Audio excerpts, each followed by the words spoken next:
James from Euclid, Ohio, and you are listening to Barbecue Central. Pontificate! Let's go! We'll do it live. Okay. Well, do it live! I'll write it and we'll do it live! So to get that perfect barbecue, you use wood. Are you sure it's safe? Whatever. We put the lighter fluid on, strike the match, and... Oh! Should we call the fire department? That might be a good idea.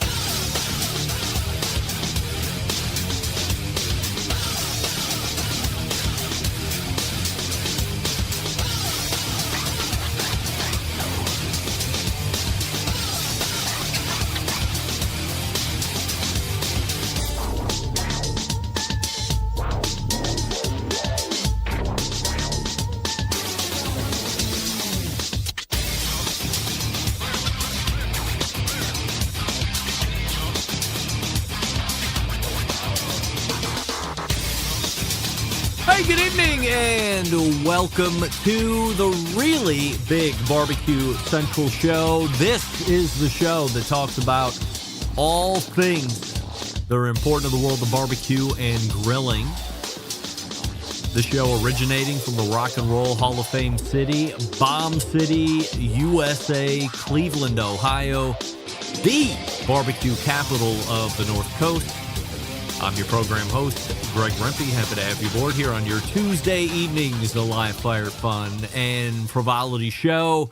If you would like to get in contact with the show this evening, or you would like to follow the show during off-show hours, here's how you do all that.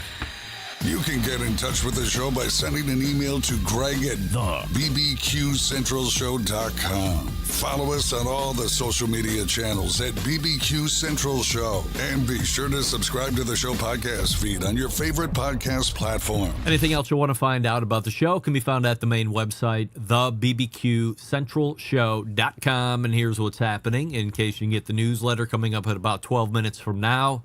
He is a longtime sponsor of the show. He is a co-founder of one of the leading technology brands in the live fire space, and an overall great guy, friend o' mine, Ted Conrad from Fireboard. And finally, Fireboard has entered the fray of wireless remote thermometering.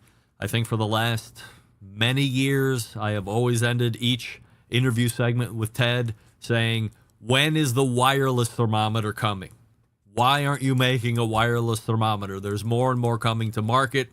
And June 16th of 2024, technically a few days ago, they have arrived into the wireless market. So we'll talk all about it, get the ins and outs, compare, contrast to what's existing out there in the marketplace, and give you all the information to make your best purchasing decisions. Then, 35 past the first hour, creativeCookoutNews.com and his normal third Tuesday of the month regular guest, Wes Wright. So as we're getting the breaking news from Ted Conrad in the previous segment to Wes, we will then turn around in Wes's segment and talk about what Ted just talked about. We'll talk about the segment of wireless thermometering in the live fire industry, where we might see it in the next handful of years. There's some other things we're going to be talking about as well. So Wes Wright to close out the first hour, and then we will move to the second hour. You might have seen a week, maybe a little more than a week ago, our 2023 Podgementary subject, one Joe Martinez, Smokin' Joe's Pit Barbecue, posting that Smokin' Joe's Pit Barbecue is now officially closed. What does that mean? I think I hear a boy crying wolf, or maybe he's not crying wolf at all. Maybe he's really closed. But as soon as I saw it, I started shooting out emails, and then I went completely off the radar with comms on anybody concerning what happened with Smokin' Joe's Pit Barbecue, and we will learn all about it. If it's for real, if it's semi for real, if you somehow felt pressured once again by YouTube viewers to make announcements, proclamations, and declarations of non-business operation, all will be revealed in the second hour.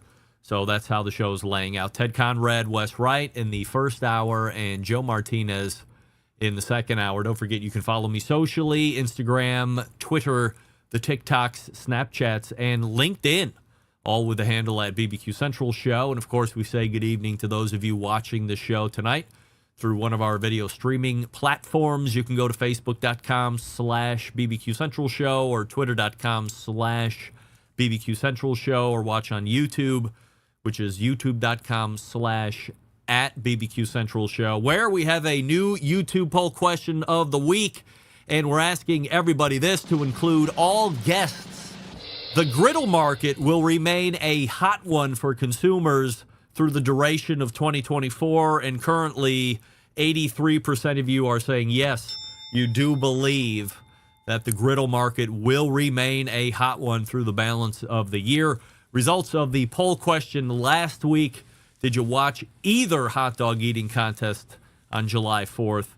And 86%, that's funny because it was just 83%, 86% of you said no, you did not watch any hot dog eating contest, whether it was Joey Chestnut eating with the brave troops down in Fort Bliss, where he canned 57 hot dogs and buns in 5 minutes, and you did not watch the Major League Eating / Nathan's famous hot dog eating event taking place in Brooklyn, the standard or the prototypical one that you would usually watch, where a Pat Bertoletti took down 58 hot dogs and buns in 10 minutes.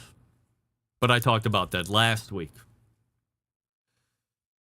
So we'll start here tonight, and I know you want me to talk about it because I said that after last week, I was done talking about it. That being competitive hot dog eating. And of course, the very next day, something else happens in the sector of competitive eating. And you think I'm going to be talking about it, bringing you the latest updates and the latest controversy of the hot dog eating world. And if you think that, you are 100% wrong. Can I get a, oh yeah? Hey, everybody, can I trouble you for a oh, yeah? I'm not doing it. Tune in to Steve Ray's show as he breathlessly covers everything that is happening in the world of competitive eating from now until the foreseeable future. I believe his show is Steve Ray's Eat This. That's the name of the podcast. I might be off on that. Some of you might be hoping that I share my thoughts on the attempted assassination of former President Trump. I do have a take on that, which is unrelated to the shooting, actually. It's more of a commentary on where we are as a society of humans. But instead, I'm going in a completely different direction tonight. I cover the topic that is the biggest one on the show, which is, of course, the show itself. I'm specifically talking about the latest review that the show got on iTunes at the end of last week from someone who didn't even leave their name. Keyboard commandos at large, ranging through anonymity, the safety of anonymity. It reads the following way. Subject line, ridiculous. Rating, 1 star. And I quote, how can anyone listen to this? It is beyond me. The sound effects, the yelling, the screaming, it's all ridiculous. Stick to the subject. This left via Apple Podcast in the United States of America. Thank you for the review. Can I get a oh yeah? Hey, everybody, can I trouble you for a oh, yeah? So good.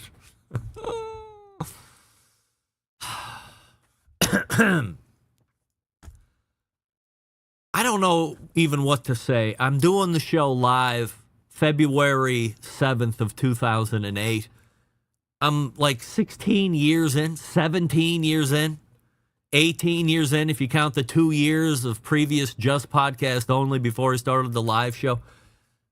It's always had sound effects.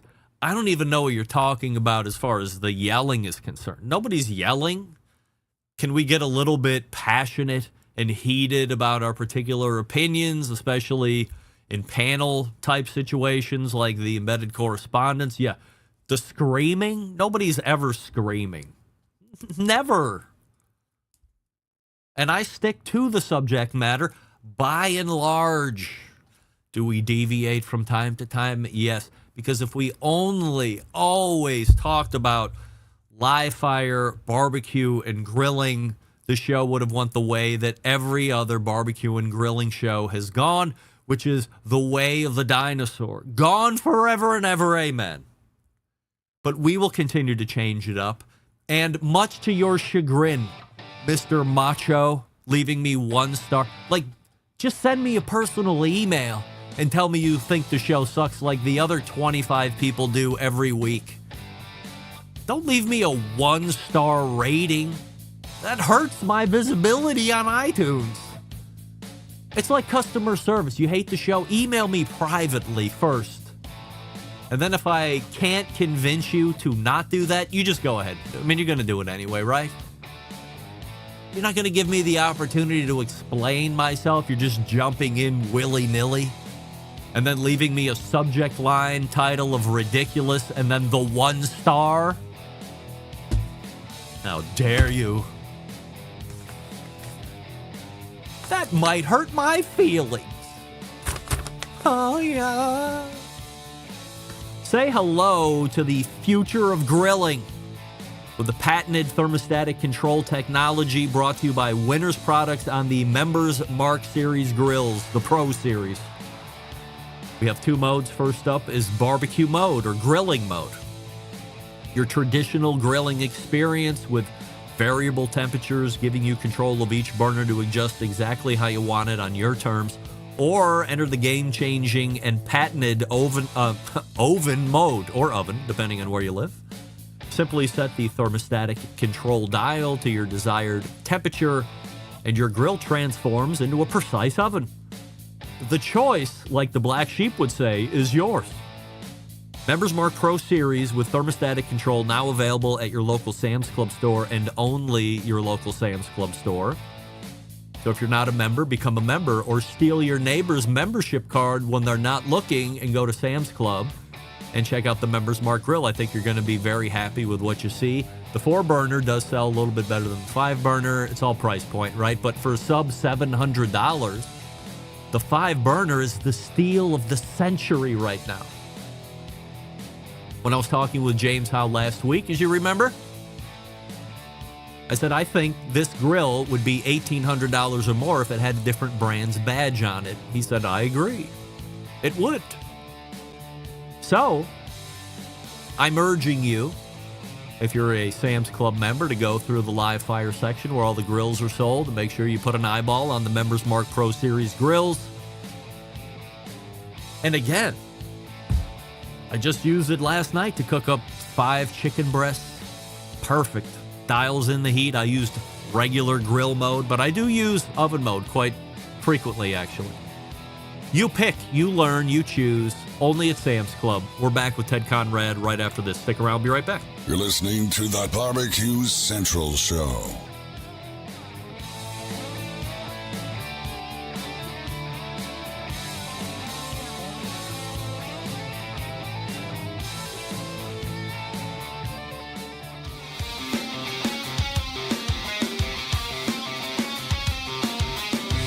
Broadcasting live from the Barbecue Central Show studios in Cleveland, Ohio. You're listening to the Barbecue Central Show. Once again, here's your host, Greg Rempe. All right, welcome back to this portion of the show being brought to you by CookinPellets.com, your number one source for quality wood pellets for all your pellet-driven cookers. You visit CookinPellets.com and check out everything they have to offer for sale. And then when you're ready to buy, do something mind-boggling. Instead, go to Walmart.com or Lowe's.com or Amazon.com and purchase from there. Same great products, but Chris Becker, owner of Cookin' Pellets, says send people there better shipping rates than we can do at Cookin' Pellets. So I've given you all the information. You do what you want to do. By the way, Diane Me weighing in on the Facebooks. I don't think you yell and scream. You have an excellent voice. Thank you, Diane. So take that, whoever you are, in anonymity on Apple Podcast review, leaving me 1 star. My first guest tonight, one of the co-founders of Fireboard, longtime supporter of the show, which I certainly appreciate. You are most likely familiar with their products, which now include the Fireboard 2, the Fireboard 2 Drive, the Fireboard Pro, the Fireboard Spark, and the Fireboard Beacon, just to name a few. Tonight we're going to talk about a new item just recently announced into media, and I am happy to have him on the show to dig into it. Ted Conrad of Fireboard. Hey, Ted. Hey, Greg. How are you? Ted, before we get into new product talk and nonsense, we have a YouTube poll question of the week that we're asking everybody, and the question is this. Do you think the griddle market will remain a hot one for consumers through the balance of 2024, yes or no? I'm a skeptic. I'll say no. Oh, I'm sorry. That's the right one. You're agreeing with 25% of the voting public saying no, 75% saying that they believe it will continue to remain hot. Before we talk about the Pulse, which is the name of the new item, last time you were on, I think the time even before that, we had mentioned the Beacon, but then last time we talked about the release of the Beacon. How's it going for the Beacon right now? The Beacon's great. This was the first year that we went to the restaurant show, which is May up in Chicago. And that was the first year that we've actually had the Beacon available for people to essentially buy it right there. And we don't really sell units at the show per se, but if they're interested in it, they could essentially buy it. We essentially took orders at the show, and we've had some really good discussions that have come from that and continue to come from that show. What the Beacon is something that it's just essentially peel. You throw it in a walk-in fridge or freezer, and it just works. So it's a simple, super simple installation. I have asked you about wireless thermometers coming from Fireboard for what seems like 5 years. Maybe it's longer than that. Maybe it's shorter than that. You had remained steadfast in the "it's not us yet" type of refrain. So with others coming to market, especially Combustion Inc. now, and then ThermalWorks is launching end of the month or so, did you feel in a way that your hand was forced now to bring something to market, or were you ready to go at this stage? Well, the two things that made a big difference, just to be honest with you, Greg, I mean, like any product, it's taken some time. So we've been developing this, designing this, researching this for almost 2 years. And so we had been planning this for a while. Obviously, it's been, more or less confidential. We've been doing all this work, trying to get it ready. But the thing that became apparent, we've had so much reverse inquiry is sort of the term that I use, but we've had our customers that have come back and ask us. We did a little video montage as our product announcement, and Alec on our team did a great job with it. But it pops up all the little comments and the questions and the emails that we've had. Customers are like, "Hey, what about a wireless probe? How about now? When's a wireless probe coming? You guys have to do this." And so really people were urging, and that was the first thing that I think kind of opened our eyes. Like, you know what? Customers want this. It makes, if the product works well. I think the second thing that really transformed, or I guess convinced us this, was when we did the low frequency, we call it G, which is short for 1 gigahertz, did that for the Beacon. And as people hear, the Beacon of the sub 1 gigahertz is just to get you that extended range.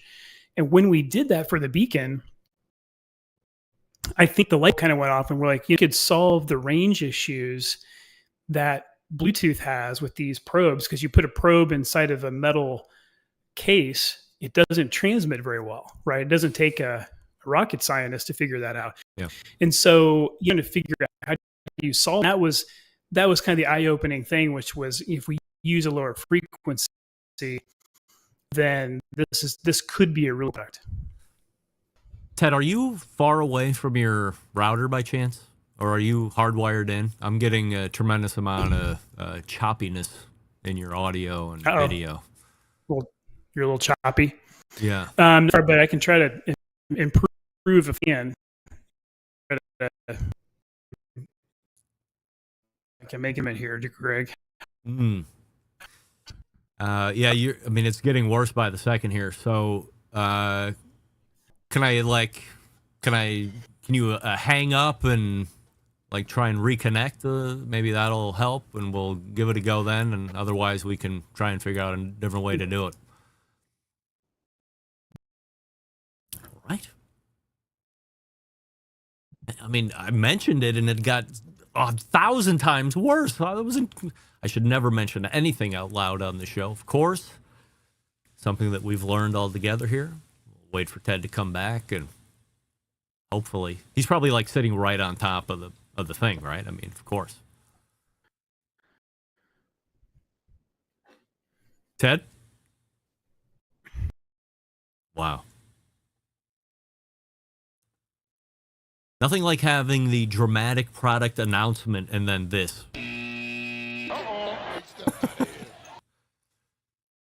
No, John. We're having some Kansas City Wi-Fi speed issues. I thought Kansas City was a fiber city. Daniel Morales. Hope their wireless thermometer not as choppy. Agreed. Like, Ted is not even back yet. I wonder if there's a storm happening. I mean, it looks pretty weather-friendly back there over his right and left shoulder there, as we can see out the window. So we'll wait for Ted to come back and hopefully dig into the Fireboard Pulse is the name of the product. If you want to check it out while we're talking, it's fireboard.com, and then I believe it's just /pulse, or if you just go to fireboard.com, it's right there on the lead. You don't even have to scroll to find it. Obviously, it's the brand new product that they're going to be launching here shortly. So the Fireboard Pulse is the name of it, fireboard.com, and you should be able to find it there. Ted? Well, try this again if that's coming through any better. But what do you think? How am I coming through now? Well, the video's all right for now. So let's give it a couple minutes, and then if not, we'll bomb it, and then we'll figure out when to come back on and do it again. Yeah, it seems like I have a good connection on my side, but how's the audio now? Coming through okay? Yeah, we're good. So, okay. All right, so start talking about, let me back you up to sub 1G. I don't want to nerd out to the people that I can use the lingo and know what I'm talking about, but you were talking about how you learned something from sub 1G that you would be able to put into the Pulse. Yeah, and sorry for that dropout there, but yeah, try to go through this real quick. That I just mentioned the first thing was all the customers, that ask us to build this product, and then the second thing was this S1G, this sub 1 gigahertz, which is just this lower frequency, and the lower frequency gives you that longer range.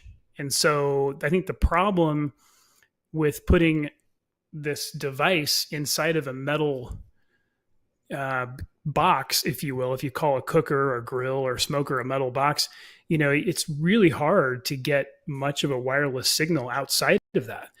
And so the light bulb really went off when we started looking at this S1G technology. We were like, good grief, if we can jam that technology into a wireless probe, we might actually have something that's pretty cool here. So that's been something we've been struggling with. I mean, it's been a little bit of an engineering problem. So it's been a couple years in the works. I remember all the times I was asking you about a wireless probe. One of the things that you would constantly say is it's getting that technology all into one thing and then worrying about what kind of a gauge that you were going to need to get all that stuff in, not to mention the cost of potential replacement if something were to burn up or go haywire inside of there. So how were you able to package it in a way that you feel is both accommodating to the technology, but also isn't leaving a 12 gauge bullet hole in the meat like some of the other stuff? Well, the first thing I'd say is it's really hats off to the Fireboard team. I mean, the team led by Paul Skelton, he's our head of design, head of product design, and he has done an amazing job with the design elements of design elements and also the mechanical elements that go into this product. And for those of you who are listening, you can't see what I'm holding up, but I'll be holding up the pulse probe, and it's a chisel tip, and I guess chisel tip, it's basically a hexagon type of shape, and it's more flat than I guess it is a perfect hexagon, and it sort of has, again, for lack of a better word, it kind of looks like a chisel, so it gives you a really nice tip on the end. But what the trick with that is it sort of ends up making it thinner, but then you have a little bit of that width that can accommodate, the printed circuit board that gets slid down inside this tube. So it's a cool design element, but it's also functional in that's how we are able to fit some of the electronics inside that tube. Give us the high level on the Pulse. What do we like about it? How is it set apart? Yeah, the number one thing that sets it apart is to our knowledge, it's the world's first dual band wireless probe. So when I just mentioned before this S1G technology, which is the sub 1 gigahertz, it's essentially it's between 902 megahertz and 928 megahertz. For those radio geeks, I think it's called the ISM band. Anyway, I may not have that right, but anyway, so it's the low frequency combined with Bluetooth. So and Bluetooth is 2.4 gigahertz. So the Bluetooth is cool because you still can use, in short range, you can use all the existing Fireboard products. I should say it, the Fireboard 2 and the Spark. The original Fireboard right now, we're not supporting the wireless probe yet. It's a possibility down the road. But right now it's the Fireboard 2 and the Spark and all the Yoder controllers, the Yoder pellet smokers that have our technology integrated. It's just an over-the-air update. And those work too. So you get the simplicity and the flexibility and the connectivity with Bluetooth, because those devices are all short range, right? I mean, you have the Fireboard sitting right next to your cooker, that works. And that's sort of like what everybody else has done with Bluetooth, with a Bluetooth repeater. But then combined with that, you have this long capability with the S1G. So you have the best of both worlds. I think the design element, you can kind of, in a way, there's a ceramic end to this metal tube, and it's a little circle. So it sort of reminds you of the Fireboard logo in a way. So it's kind of another cool design element. But there's actually an embedded ambient external sensor. So there's actually temperature that you'll get outside the meat with this sensor. And then you have the meat temperature, of course, and that's further down in this tube, which would be buried inside the meat. So I think you have everything that you need in a nice little package. It snaps onto a charger. The charger itself is rechargeable. So the charger, you would charge USB-C. You can have multiple probes kind of stacked on top of each other. So there's these cool magnets, and they stack on top of each other. There's some cool little things we've jammed in here. Like you can plug in one USB-C to recharge these chargers, and then because they're stacked, all the power flows through that stack. So you can charge like 10 of these things. They're all just stacked up together, which is kind of fun. And the magnets, it sticks on your refrigerator and all that stuff. So it's really a cool design. Besides for the product functioning really, really well, the design is it's just beautiful. Let's talk about what customers really want to know that are interested in wireless stuff. Connection efficiency when the hood is down. Well, like I mentioned, that's where this Fireboard Pulse really shines. So if you buy what we call an S1G antenna, and the S1G antenna will plug into Fireboard 2. So those people that already own a Fireboard 2, any of the Fireboard 2 series, which is the regular Fireboard 2, the Drive, or the Pro, they buy an antenna. We sell it really cheap. We almost kind of give it away, but it's $20. The antenna plugs into the Fireboard 2. Now the Fireboard 2 can receive those 900 megahertz signals. And then you can have your Fireboard 2 in your house, anywhere, and you've got essentially a line of sight at 1,800 feet, which is what we've tested. If you've got the door closed, I'm going to derate that quite a bit, and it's going to depend on the situation, right? It depends what kind of cooker you have. Depends on if you're going through more brick walls or different types of walls. But you're going to have hundreds of feet to still have that range through that low frequency. So that really works well. And then the Bluetooth is, again, a great solution. If you're using the Drive, you already have your Fireboard sitting right there next to your grill. Yep. And it just works. You just pair it like any other Fireboard device and off to the races. So I'm going to give you an example. I'm going to, let's say, use this weekend. I'm going to do a pork butt cook. I'm going to use Fireboard Drive on the Primo. And I put the thermometer in.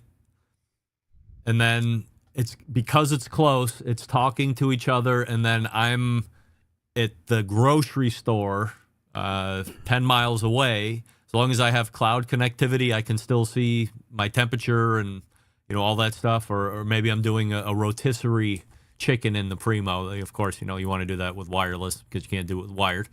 All that's fine, no problem. Yep.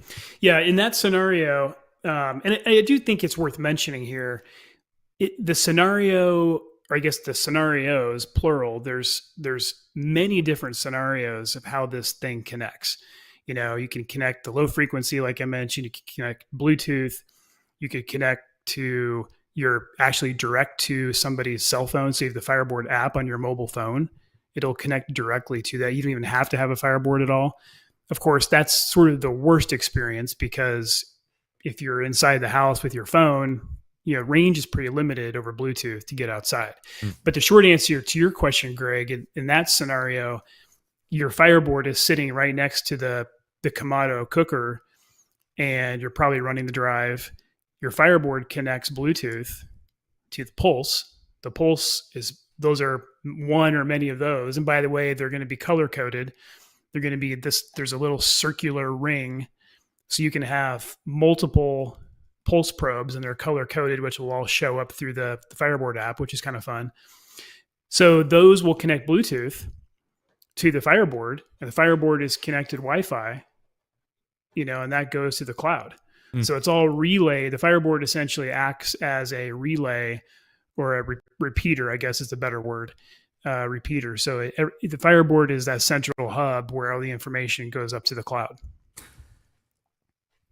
Somebody's asking, how does the Pulse work with more than 3 probes if you have a Fireboard 2 Pro? The Fireboard 2 only supports 3 ports?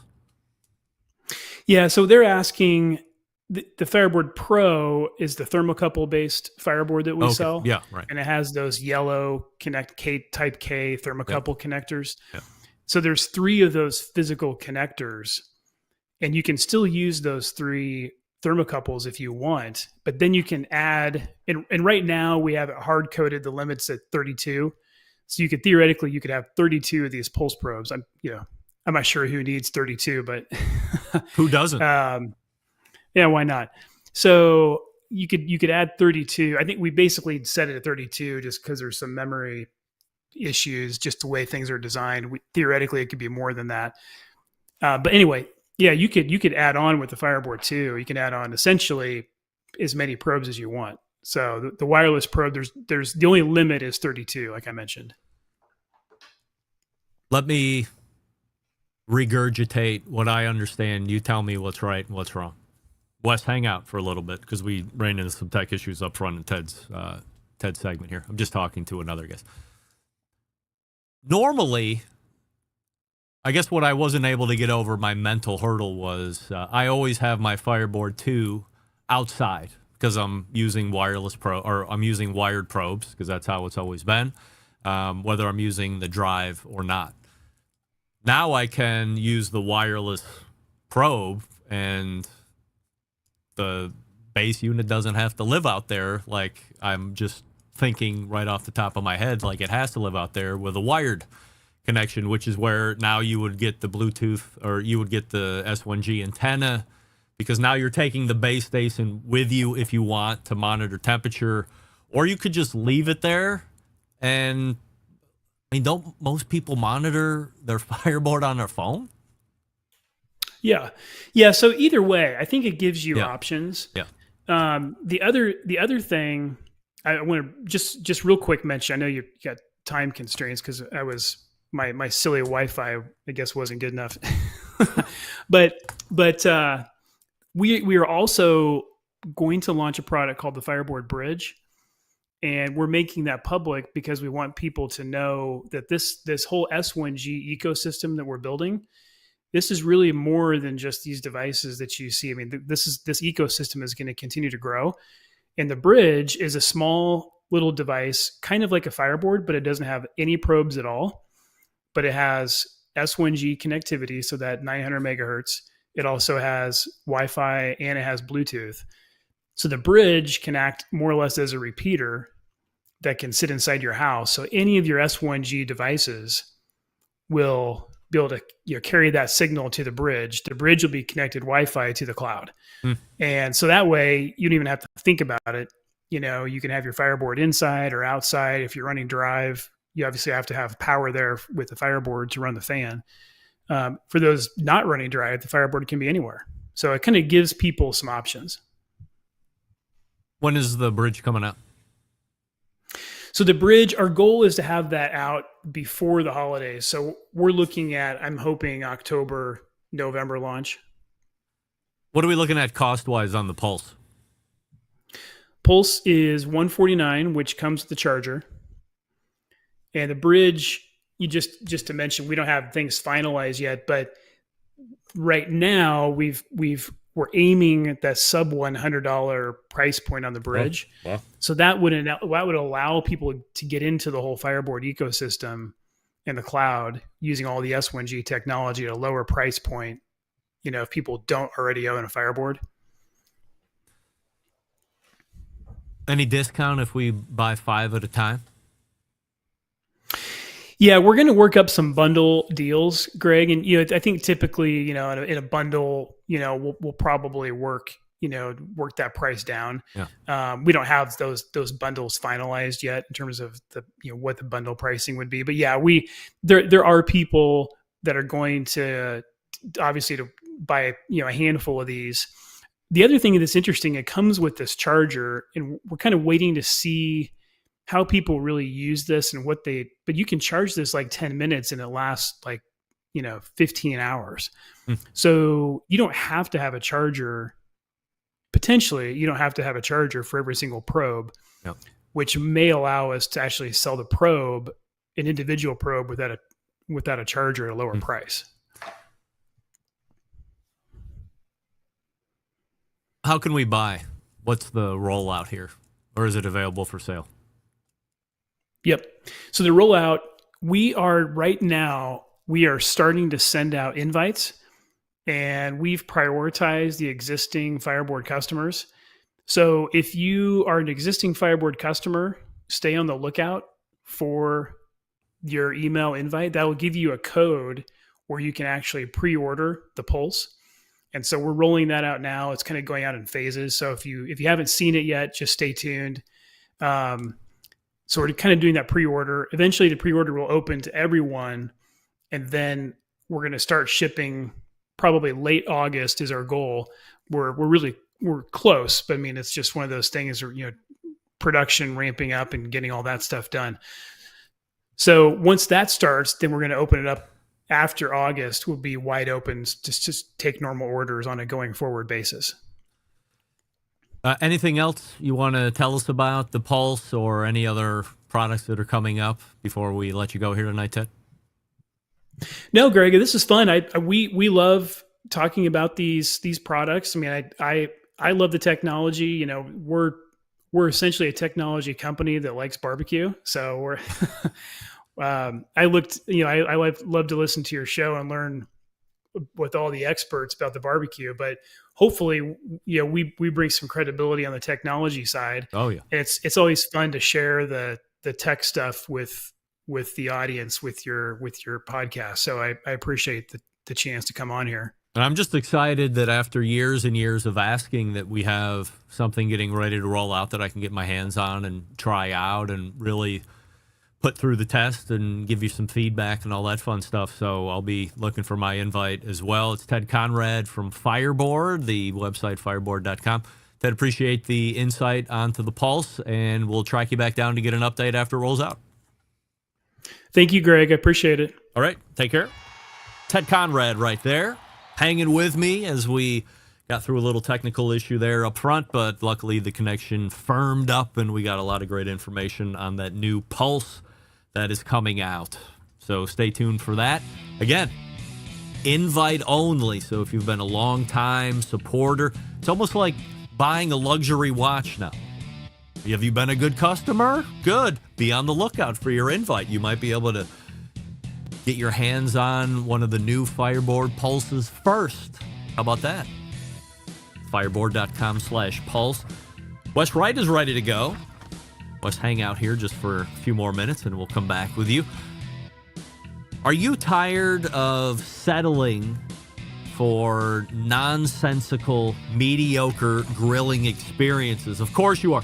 It's time to step your game up. Step your game up. Bring the ultimate flavor and cooker to the backyard barbecues. Pits and Spits Charcoal Grills offering the highest quality live fire cooking experience you can get in the market today using either wood or charcoal. Their solid fuel grills produce those classic flavors you're looking for when you have the time to fire up the grill and cook for family and friends. With a large adjustable fuel tray, you can raise and lower the fire to control and fine-tune the heat. Their take on the very popular Santa Maria style grill. Check them out online, pitsandspits.com/BBQ Central. That's pitsandspits.com/BBQ Central.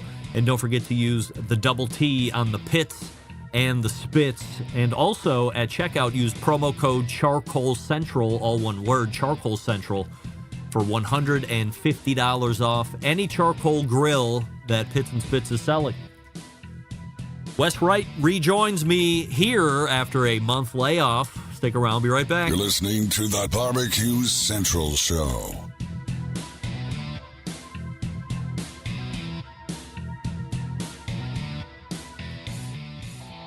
Howard Stern, Jim Rome, Dan Patrick, and Greg Rempe. The Mountain Rushmore of talk show entertainment. Now, let's get back to the BBQ Central Show. This portion of the show being brought to you by Fireboard, of course. Monitor up to 6 different temperatures simultaneously. Connect to Wi-Fi for cloud-based monitoring or via Bluetooth. If you're on the lookout for new products, then you're going to want to check out the Fireboard Pulse, the new wireless thermometer offering, hopefully releasing sometime around the end of next month, but you're going to have to keep your eyes out on your email list to see if you get your invite from Fireboard. Ted Conrad and the gang over there at fireboard.com. My next guest tonight runs cookoutnews.com's website, the third Tuesday of the month, regular guest here, 35 past the first hour. And we're always talking about the latest news in the live fire industry. Barbecue Central Show's Guest Hall of Fame nominee, Wes Wright, joining us here on the show. Wes, we have a YouTube poll question of the week that we're asking everybody, which is, do you believe that the griddle market will remain a hot one for the balance of 2024, yes or no? Yes, it's going to stay hot. All right. Ted Conrad said no. He was taking the contrarian opinion. 25% of people saying no. The overwhelming majority saying yes, they think it's going to remain hot. I want to get right into it with you, which is we just had Ted Conrad from Fireboard on. He was talking about the new release of the Fireboard Pulse, which is the name of their new wireless thermometer, and it seems like a race between the titans to see who is actually going to be getting their wireless thermometer out first. either ThermoWorks or Fireboard, and it appears at the moment that ThermoWorks might be out here in the next couple weeks, but time will tell on that. What do you know about Fireboard's pulse, and from whatever you caught from Ted's segment, because I know you were on there on time for your segment, your thoughts about hearing what's involved features and benefits wise? I like the pulse. I think kind of the differentiator for me with Fireboard is that they're developing an ecosystem, and I think that's really cool. Where some of their competitors, every product you buy is like a one-off. There, when you buy from them, the pulse now, and with the Fireboard 2 and the Spark, they all work together. So every product you get, it's like you already you get something more out of your money. I think it's a cool product. Are you good with $150 for a probe and a charger?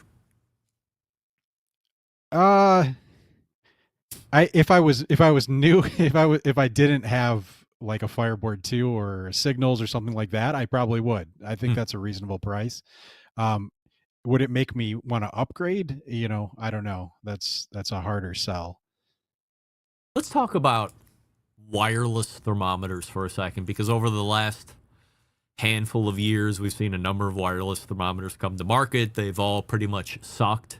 Time will tell on the Fireboard, of course, and the ThermoWorks product.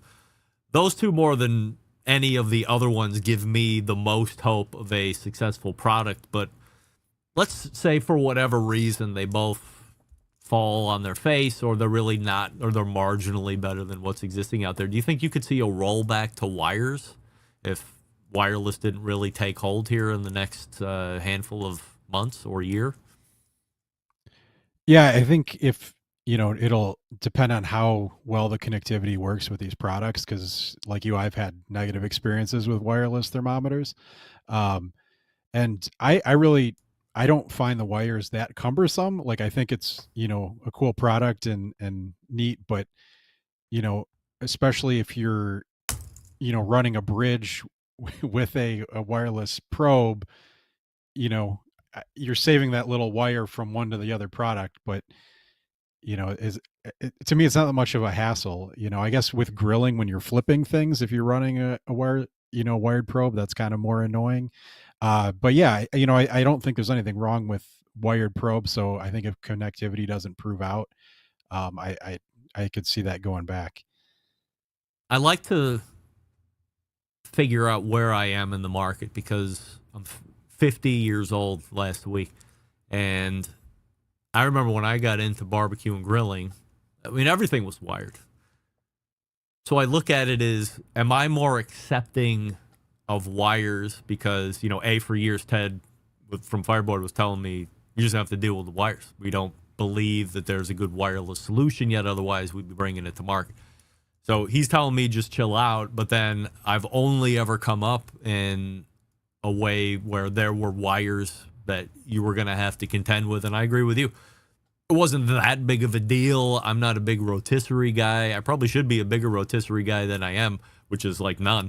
But without something circulating around, no big deal. I didn't really care if there was a wireless thermometer or not. I like asking about it because that seems to be where the technology was trending. But now that we have wireless options, I'm wondering, if I was a younger me, if the show was just starting now and I was 25, would I be looking at wires and going, what are we doing here? This is like a printed book, or using a tablet and a pen instead of, taking notes on your iPad or your whatever that other device is that looks like paper that you can write on, but it's all technological. Is there a generational thing here too with that? Yeah, I don't know. I might be real old school, because I like, I have one wired probe, but it connects to a handheld controller. I don't like using my phone too much to continually check temperature. So maybe I'm even older school than that, where, the Fireboard apps works well.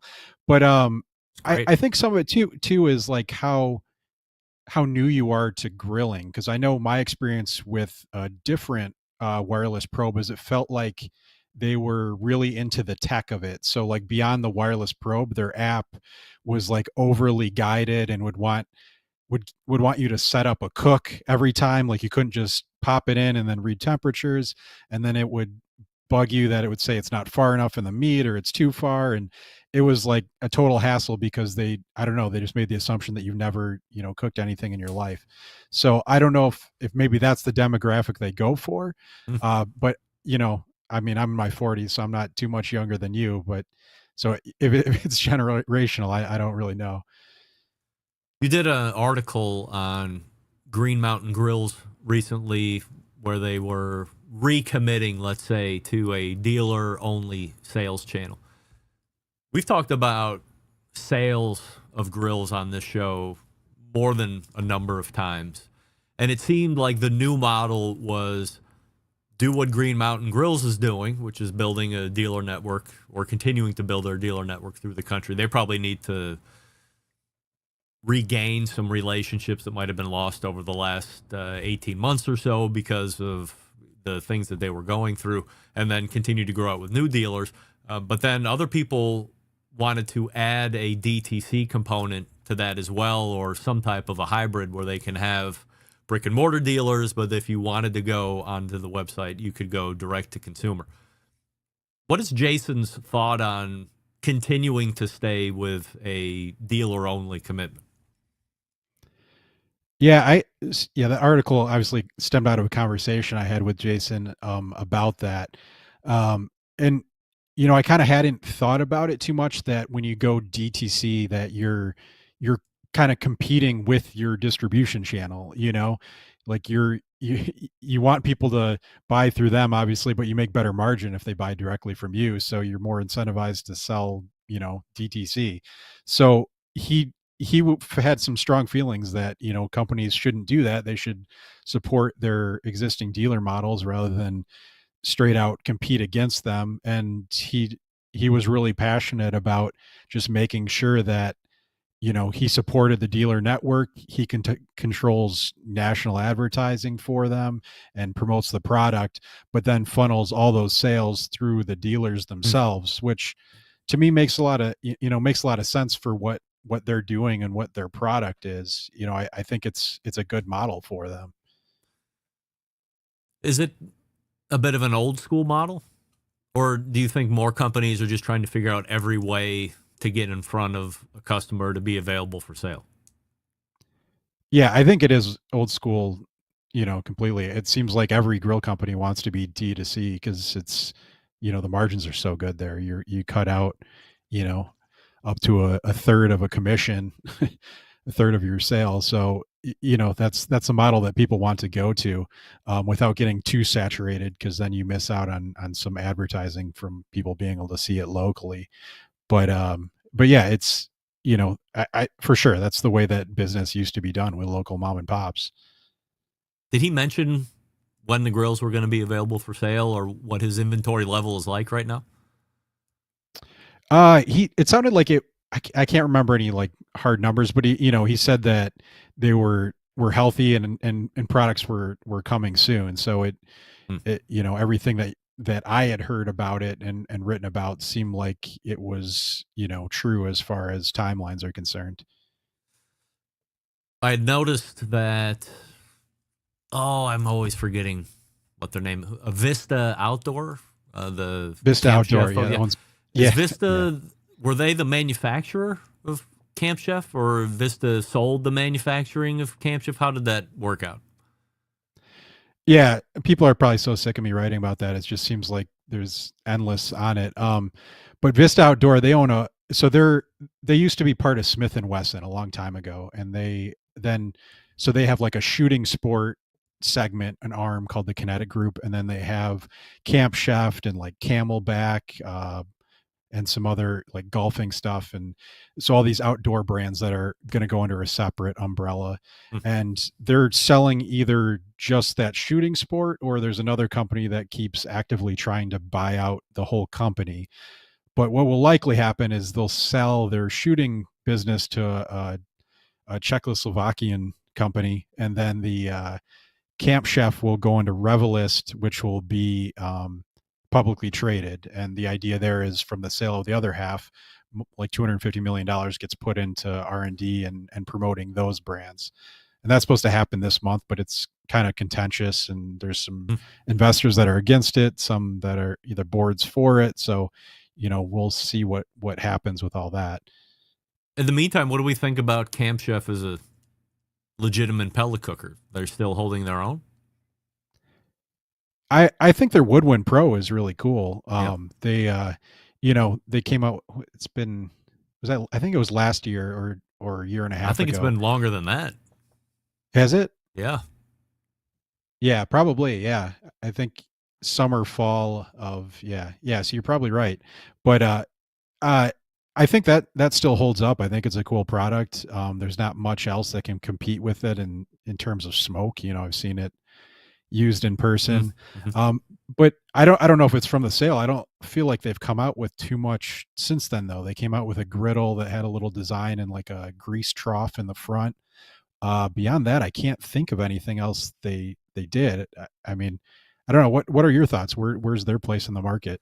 I thought they were going to be the next big thing, and then they came up like a house of fire. That Woodwind Pro was really cool, and then it seems like they hit the pause button. I don't know if there was, with all the internal struggling that was going on with a bunch of the other stuff, if that threw a wrench into the mix, or if they just stopped introducing or refreshing or whatever you want to call it. But if you wouldn't have told me anything about Camp Chef over the last 2 years, I probably would have said they went out of business. Yeah, I think that's what it is. A sale process takes up tons of time, but they're one of the companies that Vista Outdoor, they fired their CEO through all the grill craziness. And then they also in 2021, at the end of the year, they bought a pellet mill manufacturer called Fiber Energy Products. So I'm sure they paid a premium for it given the timing. I want to say it was like $48 million, something like that. And they announced last week that they sold that. So they, bought that and kept it for a couple of years and sold it. So, I think they're just trying to get through this sale of their company and see what happens is my thoughts. But, they do have cool products though. So I hope something good comes from it. I think last month we touched on the Z Grill promotion. A month later, I still see a lot of social media advertising about it. You know anybody that's actually taken advantage of it?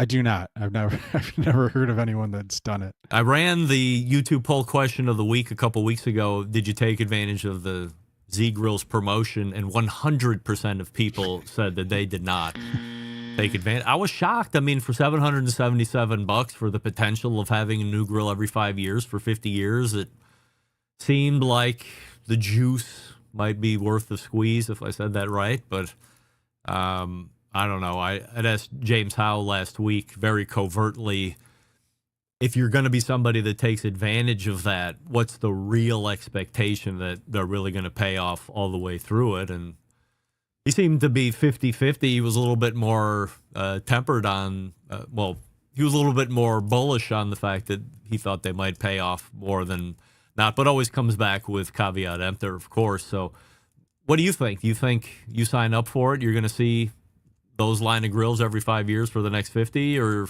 should you be happy if you get half that amount? Yeah, I think if you get, I'll say 3 grills out of it, that's a pretty good deal. That's 50 years is a long time. That's what Brig Green Eggs, 60? Is that what it is? 60 years? Yeah.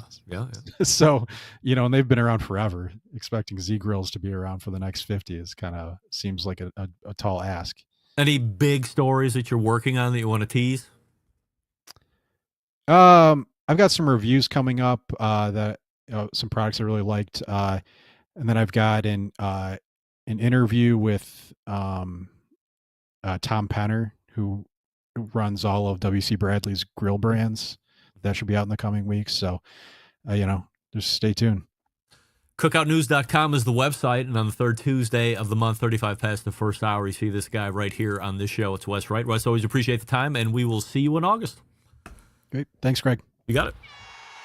Our pal Wes Wright. We got through the whole segment right there. No problem. Smokin' Joe was real early, taking in the fun and frivolity of the show, of course. He's due up in about 15 minutes or so. All right, so we're a little late. We'll catch you. I got to stop that. Yeah.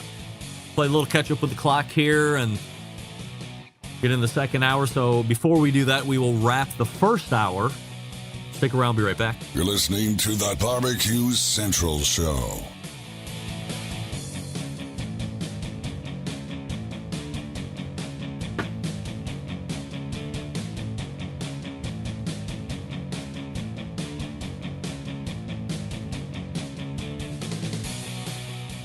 Continuing to produce incredibly mediocre content in an exceptionally professional way. You're listening and watching the Barbecue Central Show. Once again, here's your host, Greg Rempe. And we thank Wes Wright for joining us last segment. Cookoutnews.com, his website. Make sure that you sign up for the weekend refuel when you go there as well. Every Saturday morning. Sunday? I think it's Saturday. You get an email in your inbox, recaps all the top stories that Wes has been writing on. Maybe you missed some stuff, you were out of town on a vacation, whatever. This reminds you to head on over to the website and check out all the other stuff that he didn't even mention in the weekend refuel. Our pal Wes Wright at cookoutnews.com. So that brings a close to the first hour. If you missed it, don't worry. We'll tell you about how you can go about listening to that here in a few short minutes. In the meantime, you refresh your libations, and we are headed to the second hour. Stick around. We'll be right back.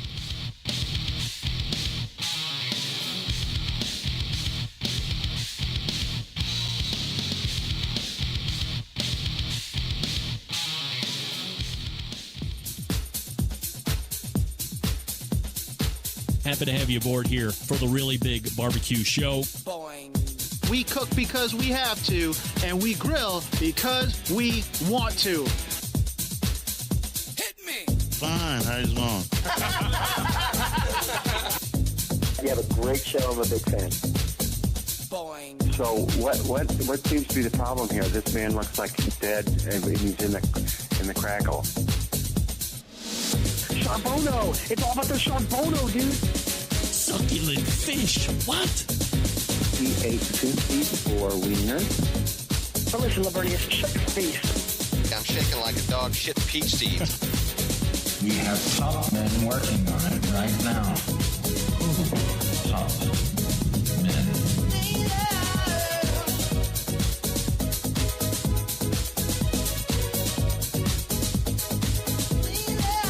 Welcome to the second hour of the show. It's the Barbecue Central Show, where we talk about important barbecue and grilling items that you didn't even know were important. I meant to do this in the first hour. Boing.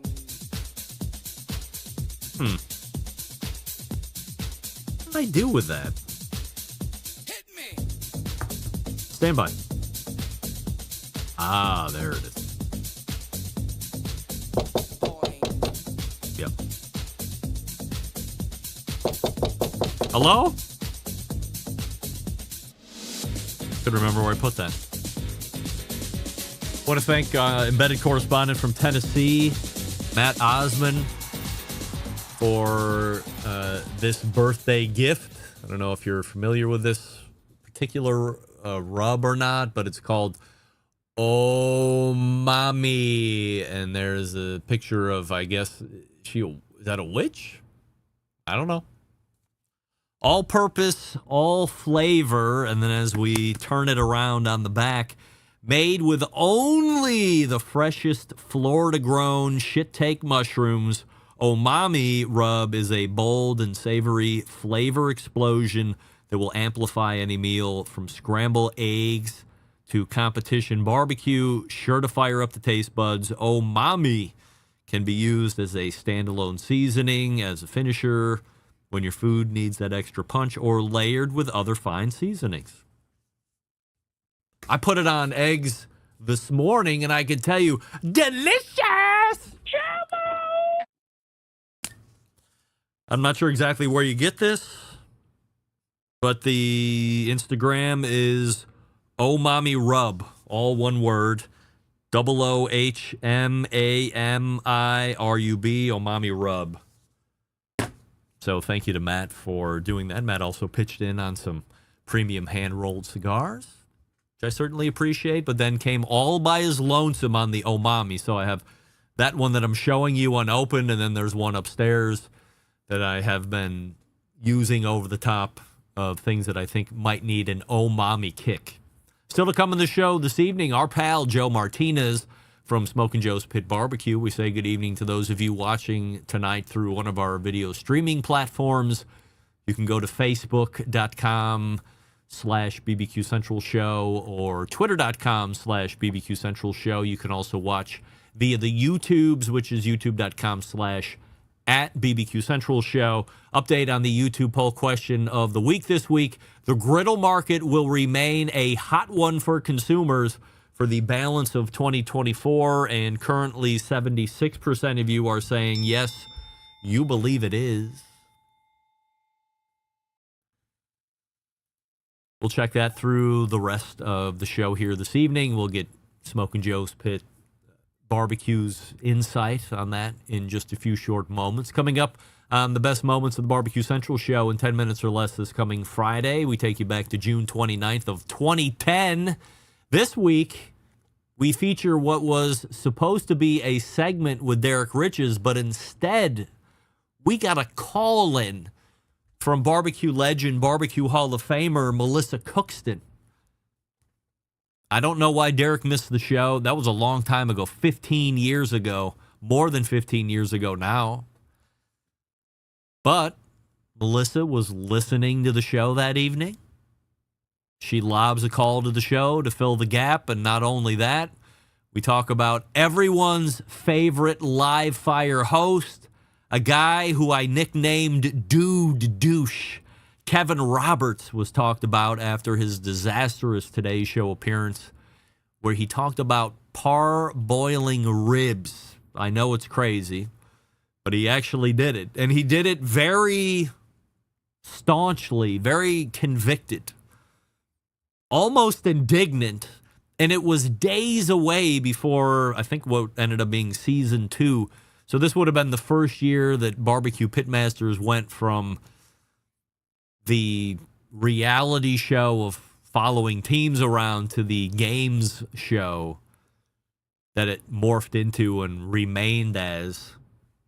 So here he is on the Today Show. Oh, mustard is a binder, blah, blah, blah. And then talking about parboiling ribs. It blew up the internet. Everybody's like, who's this guy? Well, it blew up the barbecue internet. How can this guy be the host? He's talking about parboiling ribs. No self-respecting barbecue. Whatever. You're boiling out the flavor and this and that. No doubt. I asked John Marcus, how could you possibly have a host that's talking such nonsense? And then he took issue. Kevin Roberts took issue, started blasting back, and that's when he earned the nickname Dude Douche, which he now wears to this day on the show, whether he knows it or not. Probably doesn't even remember being a guest on the show. Now, to his credit, he came on the show. I immediately asked him about it, really pinned him down, and he said, yeah, I was stupid. I said that. I shouldn't have said that. You know, I look back on the show, and after hearing this particular segment, because I preview everything that John put together, I'm here to tell you, it was a different show back then, in many ways, in many respects. Different sound, different hosting ability. We had live phone calls. Way more attentive to covering competition barbecue. It was different then. I'm not saying it was better then. I'm not saying it was bad then. I'm just saying it was different. The show has evolved, and it's hearing shows like that where I'm like, man, we should reinstall the phone line just in case. And then I think better of that. You can subscribe to the show by visiting thebarbecuecentralshow.com/subscribe. And if you want to hear a guest or segment on the show that has been lost in the archives, email John and let him know what you would like to hear. In fact, email John and tell him you would like to have him find the Dude Douche segment. Really put him to task. See if he can possibly bring something up. The famous Dave's All-Star Barbecue Series rolled into Hermitage, Tennessee this past weekend, and winning the event, Texas Moonswiners. Good for you. And coming in reserve grand champion, little team, maybe you heard of them, Red Bone Barbecue. Hey, everybody, can I trouble you for a Hoya? Good job, Red Bone. Both Texas Moonswiners and Red Bone Barbecue have now qualified for the 2024 World Food Championships in the barbecue division. That will take place in November, and that will take place in the greatest city aside from Cleveland, known as Indianapolis, Indiana. The next famous Dave's All-Star Barbecue Series event is this coming Saturday, July 20th, in one of my favorite destinations across the nation, Louisville, Kentucky. And as of this past Sunday night, and I didn't check it today, so you might want to check me here, but as of this past Sunday night, the event opened up one spot for availability, if you can believe it. So if you're going to be around the greater Louisville area and you want to take part in this famous Dave's All-Star Barbecue Series challenge, there might be a spot left. By the way, the Columbia, Maryland event on August 24th still showing as having one spot left, but that other one in El Paso has filled up. So right now, one left for this coming weekend and one left at the end of the whole series on August 24th. You can find past results and the remaining schedule of future events by visiting worldfoodchampionships.com/allstars. And now we're all caught up. What do we love about ceramic cookers, you fools? We love that they're fuel efficient. We love that you can achieve low and slow temperatures for traditional barbecue meats. We love that you can get rip-roaring hot for the high temperature of grilling and steaks. For the high temperature grilling of steaks and other thin cuts, but what's missing in the everyday ceramic cooker lineup? The real ability to do true two-zone cooking. Two-zone cooking is very important to both professionals and backyard cooks alike. It's the best way to manage a fire and cook with confidence. We all know this. However, getting a two-zone fire and a round ceramic cooker isn't very realistic. Why? Because it's round. Enter Primo Grill, the game-changing oval design. The shape gives you the ability to execute that two-zone setup that you desire. It also gives you the other ceramic grill benefits as well. Really, when you break it down, there's more than 60 different ways to configure the Primo cooker, so you're only limited by your culinary imagination. Made right here in America, in the southern portion of Illinois. Only sold through dealers, primogrill.com, and then go to the dealer locator to find one near you and then visit them in person. Play and touch and hug all of the different ovals on the showroom floor and then take home the one that's best fitting your needs. Remember, you might pay a little bit more up front than some of the other competing products, but again, you are getting something that's going to last a lifetime. Don't be intimidated thinking that it's going to be so hard to use and fire up or whatever. We should always go down to boilerplate. And what's boilerplate? Me. I'm the biggest idiot on the face of the earth. The good news is this. If I can cook on something, so can you. If I can put something together, so can you. This is boilerplate stuff. I can cook very well on the Primo. In fact, I enjoy it a lot. In fact, I'm going to be cooking a number of slabs of ribs on the Primo this coming Saturday. Also going to be potentially mixing in a Traeger. I know, shocking for me to say. But the Primo is going to be handling the brunt of the work. Might mix in a little Fireboard drive with that as well, just for S's and giggles. And when it's all said and done, I'm going to be able to close the top vent and close the bottom vent. I guarantee I have enough fuel left over for a barbecue chicken cook if I want. Or I can do a live high heat event if I want, like a big steak cook, or maybe I'm going to do burgers, stuff like that. The Primo is a fuel miser. But you got to check it out for yourself, primogrills.com. We're back with Joe Martinez right after this. Stick around. Be right back. You're listening to the Barbecue Central Show.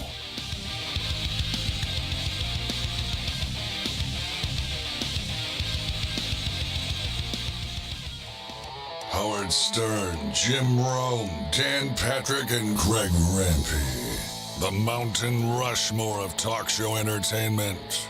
Now, let's get back to the Barbecue Central Show. All right, welcome back. This portion of the show being brought to you by Pit Barrel Cooker, the most unbelievable outdoor cooking device on the planet, available in 3 sizes, a host of accessories.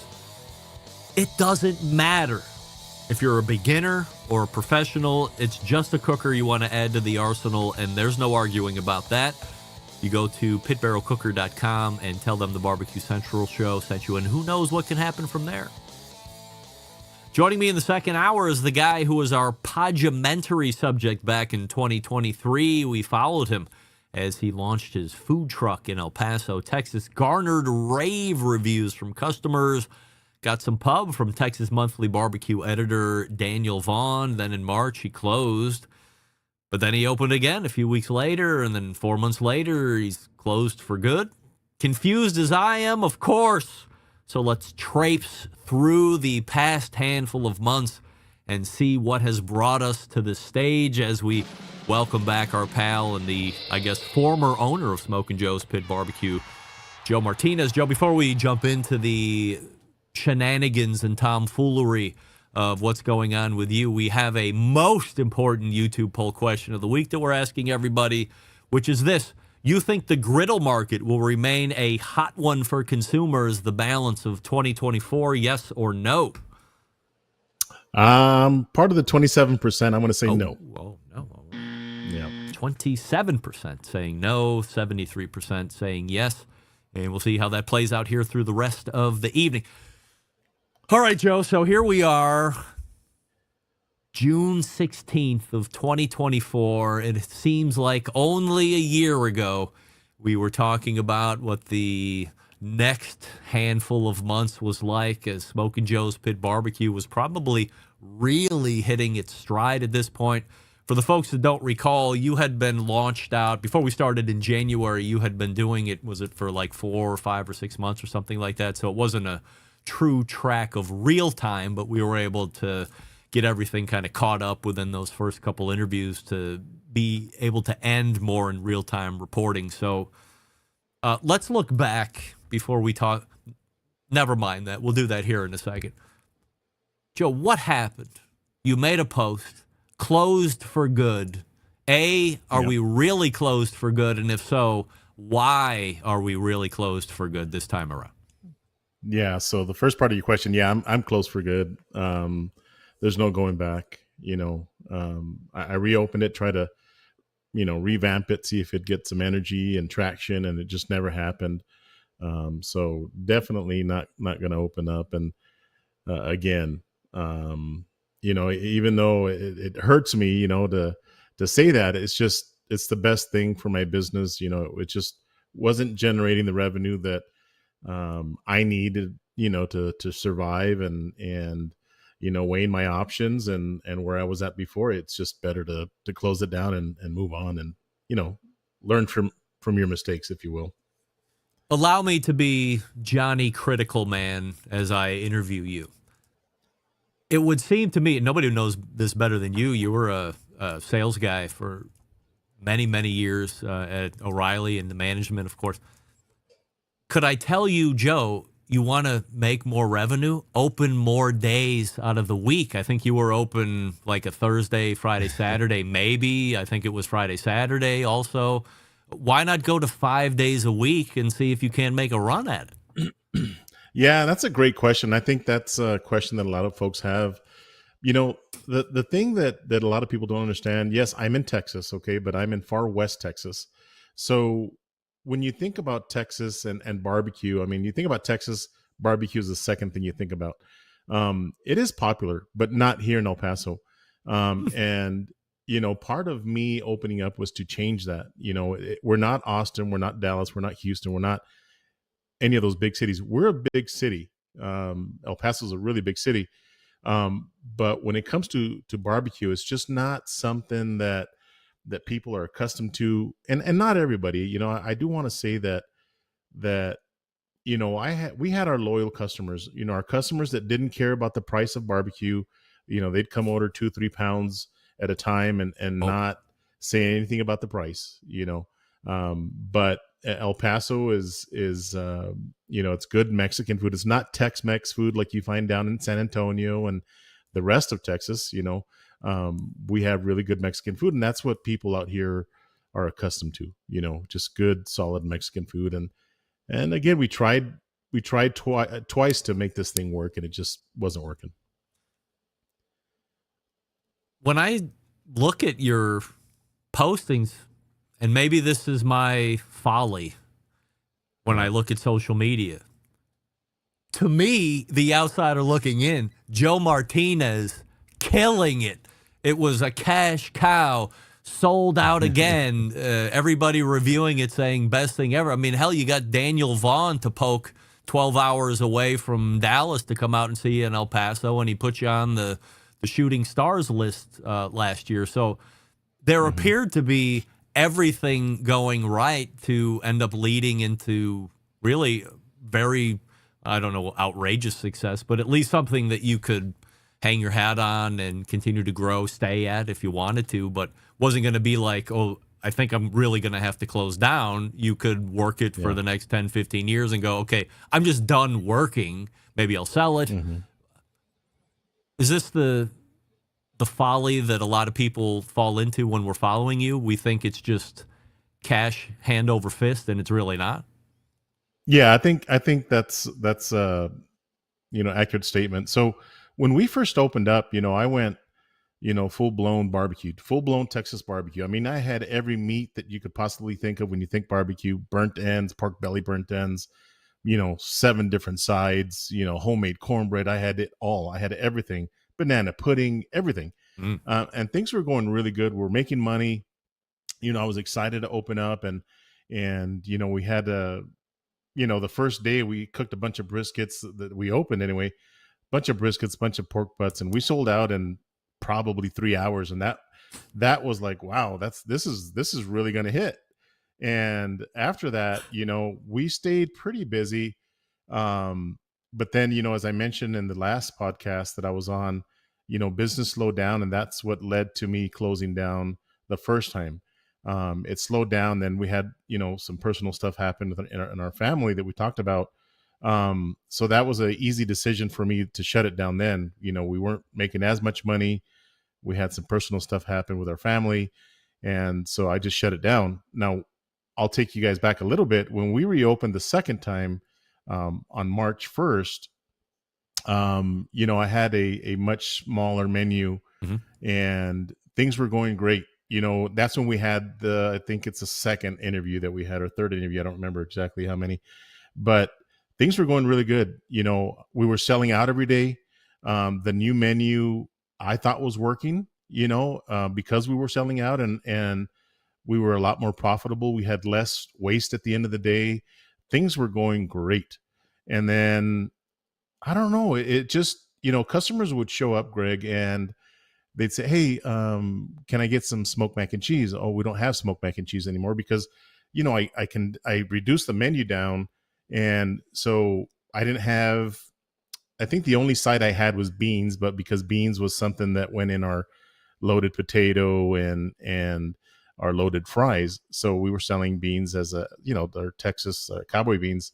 So we were selling that, but people would show up and say, hey, can I get ribs? Well, we weren't doing ribs every day either. We were doing ribs only on Fridays, and we were selling out, we were selling out of ribs, and I thought it was working.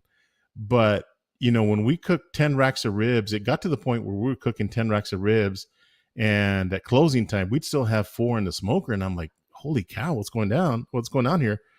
Briskets, we were smoking a lot of briskets. Here towards the end, Greg, we were probably cooking 3 briskets a day, and that's just not going to generate the revenue. Yeah. It's not going to generate the revenue that we need to survive. And yes, we can blame all sorts of things. I'm not a guy that's, going to make excuses about things, but this was a big learning curve for me. And if I had to do it all over again, it'd be way different. But, if it's to the point where we cook 3 briskets a day and we'd still have, sometimes we'd have a brisket left over, half a brisket left over. It's like, man, what's going on here? All right, so let's roll all the way back and play post-mortem, second guess, 2020, armchair quarterback, whatever you want to call it. When you look at the initial stages of opening, and when we talked about it, you appeared to have a lot of things well thought out. You had gotten the right buy-in from your wife. You had made all the right financial decisions. We talked in depth about all of that. You weren't going in leveraged with a whole bunch of debt or anything like that. You had used the money that you had made, saved, blah, blah, blah, to really fund this thing and get it off the ground. Within that first 6 months of opening, is there anything in that span of time where you would go back and say, I would change this and this would put us in a different spot either now or would have set us up to be in a better position moving forward? So there is, but at the same time, because, and I'll talk about what the changes that I'd make. The change that I would make was probably let me interrupt not going just with for a second, Joe, yeah. because I think this is important for people to listen to, because if you're thinking about doing something like this, my goal in asking Joe the hard questions is for him to give us the answers and really the straight information on what he has went through to help the next person make sure they're seeing all the different sides of this potential venture, because I think it's very sexy. People think they can do it. People think they're great cooks. And then there's a lot more things that are involved in what actually makes you a success or doesn't make you a success. So sorry to interrupt, but go ahead from there. Yeah. So the thing that I would change is not have so many proteins. There was meats that I had that I could have done without.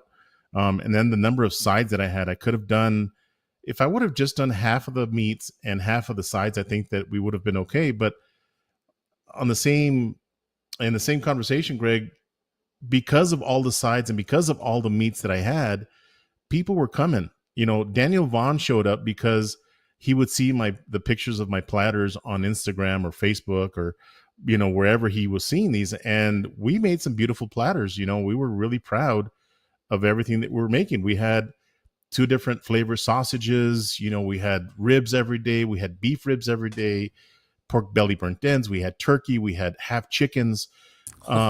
So because of that, Greg, because of the platter pictures that I was posting, that got the attention of a lot of people, not just Daniel Vaughn. Daniel Vaughn's obviously an important part of Texas barbecue, but there's a lot of barbecue people that will travel for good barbecue. So people were coming from Canada, and we became good friends. People from California, all over the country, they were coming in to try my barbecue because I had finally opened up a barbecue place. They were watching my YouTube videos and saying, man, I wish you would sell your food. I wish I could order sausages from you, etc. Well, once I opened up, there'd be truck drivers that were driving through that aren't from Texas that would message me and say, hey, can I get some of your sausages?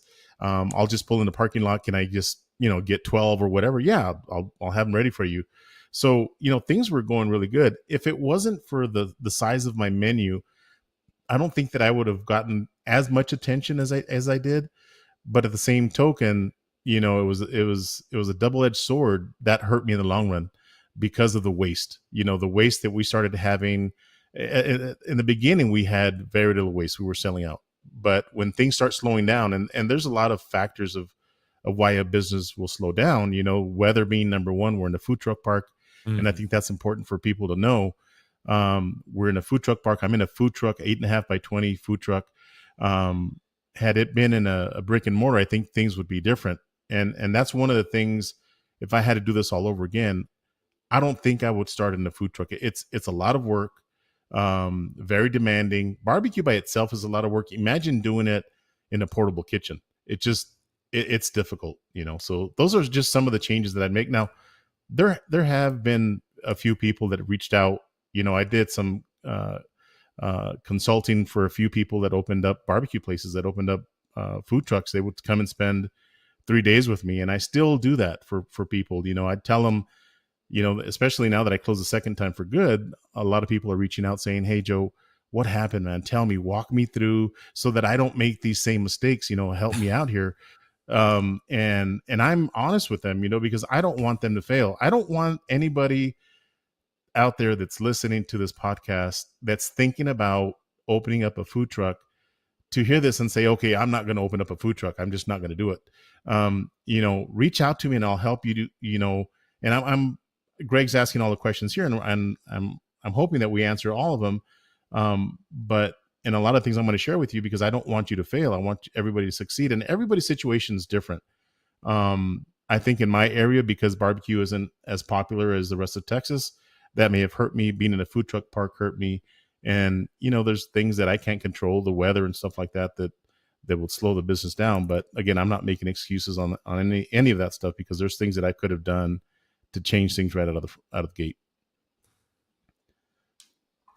When we look at those next 6 months or even up to a year past, were there any other things that you did that you would change that you think could have saved the business or help you stretch out a little longer? Yeah, I think that what I should have done. So when I opened up again the second time, I had mentioned that I reduced my menu.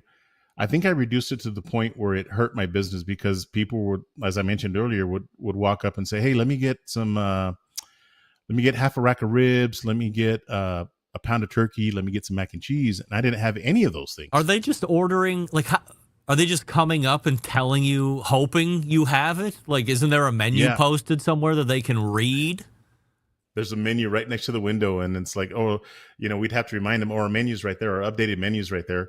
And the most, Greg, was when people would walk up and say that, and we didn't have any of it, and they'd turn around and walk away.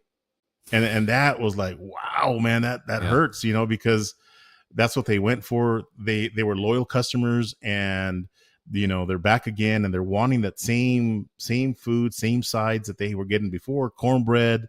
I didn't have any of that, and we don't have it. And we had several customers walk away. So, one thing that I started doing, Greg, was I brought back the mac and cheese. I brought it back, against my better judgment. I brought it back, and it started to sell. People, I posted it. Hey, our mac and cheese is back. And people were coming back for that. We brought back our banana pudding. So I think that by removing or taking all the sides off, pretty much, that kind of hurt our business. So a lot of the loyal customers that were coming because of the sides, and again, everything was made from scratch. Okay, we weren't using Velveeta on our cheese. Everything was made from scratch. Our cheese sauce was made from scratch, everything. So it's good food. But because of that, I think that I hurt myself doing that. And we lost a lot of customers that really loved our sides and really loved the beef ribs and turkey, but we didn't have it anymore. Joe, can I put you on hold here for a second? We'll pick it up here in a couple minutes. Absolutely. All right, stand by. Joe Martinez is talking with us about finally calling it a food truck career. We'll ask him some more questions here after we get back. Before we do that, let's talk about the backyard version of the famed pits built by Aaron Franklin for his renowned barbecue restaurant in Austin, Texas, the Franklin Barbecue Pit. A deeply thought out and refined version of the old propane-style cookers that Aaron uses at his restaurant, Franklin Barbecue. Stylistically, it reflects the kind of bare-bones industrial handmade aesthetic that he loves, including the patina and the way the build allows you to see the welds and the craftsmanship. Now, the schematics of a Texas-style offset pit, relatively simple, even if the things happening inside the cooking chamber are complicated dynamics of physics and chemistry. Very few moving parts here. Numerous and massive difference divide this Franklin pit and the average barbecue smoker sold at the big box stores. For one, much of the challenge of building and shipping these pits comes with the thickness and heaviness of the materials, but also much of the value. Cheap smokers are made with thin metal. Not only does thin metal material tend to warp and crack when sustaining these kinds of heat, which are required to make great briskets and barbecue, especially on cold days, the thinness of the metal just sheds the heat and you struggle to maintain consistent temperatures. Franklin Barbecue Pit's primarily made with quarter-inch American-made steel. Anything that sees heat engineered to be incredibly solid should last for a century or more if cared for properly. The thickness of that steel guarantees professional-grade heat retention, a critical component in making great barbecue. If you are a fan of Franklin Barbecue and you are listening to this show and you own a barbecue supply store and you wish to become a certified Franklin dealer, visit franklinpits.com. I'm sorry, that's franklinbbqpits.com and fill out a dealer form if you're a listener of the show. You want to own a Franklin barbecue pit, but you don't live by a dealer, you can buy one online, franklinbbqpits.com. That's franklinbbqpits.com. You can purchase the pit. Franklin Pits will ship a Franklin pit right to your driveway. Hurry now. Did you see the deal that Texas Star Grill Shop was running on Franklin Pits a couple weeks ago? Whoa. Hopefully you got in on that. Super cheap. I think it was like $3,000. Way discount. All right, we're back with more Smokin' Joe's Pit Barbecue right after this. Stick around. We'll be right back. You're listening to the Barbecue Central Show. Whole packers, full racks, legs and thighs, injecting butts. If you've never heard this before, you might think you found the best XXX show ever. Let's get back to the most homoerotic host out there today, Craig Rempe. This portion of the show being brought to you by JRE Tobacco, makers of Aladino, Cameroon Reserva, and Fuma Noche. Let's talk about Fuma Noche just for a moment. Dense, rich, intense. The first cigar without Corojo tobacco, which is JRE's signature, of course. Way more full-bodied than the norm. We call it the last cigar of the night.